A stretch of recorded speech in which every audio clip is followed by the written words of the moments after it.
দড়ি নিয়ে কি খেলা? এটা খেলার নাম কি? নাম কি খেলার নাম? থ্রি বল। থ্রি বলস খেলা।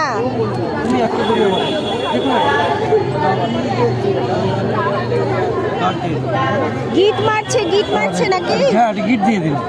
এটা ধরে ওরে বাবা, করেটা কি রে? খুলতে পারে না। হ্যাঁ, দুটো ধরুন ধরে ভালো করে ঘাট দিয়ে দিন। কারণ ঘাট দিন। এ বল আলাদা হয়ে গেল রে। পাজল দেখাচ্ছি, সেটা হচ্ছে সেই পার্টস দিয়ে পিরামিড বানাতে হবে। চলে যাচ্ছি। আরে মোহন, সেটা হয়েছে। এবার আপনি দেখে নিয়েছো? না না না, করো। দুটো পার্ট ছিল, দুটো পার্ট। হ্যাঁ